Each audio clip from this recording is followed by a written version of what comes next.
Dès lors qu'il y a une possibilité d'avoir un enfant drépanocytaire, voilà, nous on dit généralement, c'est pas un couple compatible.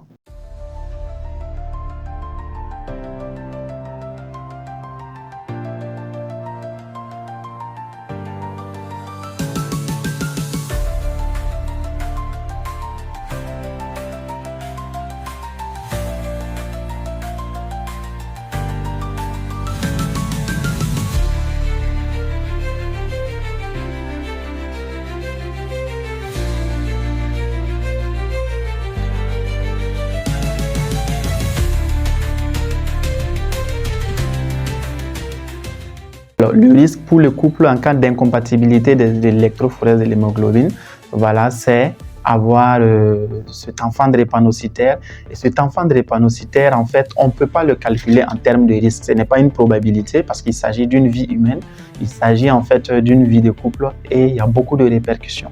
Donc, dès lors qu'il y a une possibilité d'avoir un enfant drépanocytaire, voilà, nous on dit généralement, c'est pas un couple compatible. Parce que quand on dit à quelqu'un tu as 25% de chance de faire un enfant drépanocytaire, ça n'a pas de sens. Voilà, parce que la personne peut aligner des enfants drépanocytaires. On en a connu des couples qui ont 3-4 enfants. Voilà, et quand ça arrive à ce niveau, bon, ce sont des problèmes qui passent à un autre niveau.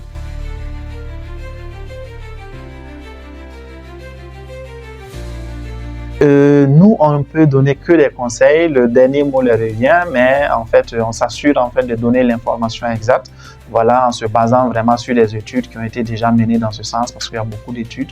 Voilà, dans ce sens, ce sont des études qui sont très sérieuses. Voilà. Alors, le conseil qu'on leur donne généralement, lorsque on vous dit que le couple n'est pas compatible, c'est de, je ne vais pas dire mettre fin à la relation, mais c'est de prendre des mesures, voilà, pour que en fait cela n'arrive pas. Parce que lorsque cela arrive déjà, on est déjà dans le problème et le problème en fait c'est un problème qui est très difficile à résoudre et beaucoup de personnes vont souffrir. Il y a 68% de divorces de parents d'enfants drépanocytaires, donc ce n'est même pas sûr que la relation en fait ira.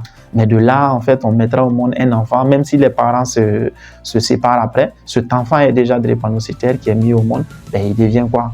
Voilà, donc c'est pour éviter tout cela que nous on donne tous ces conseils.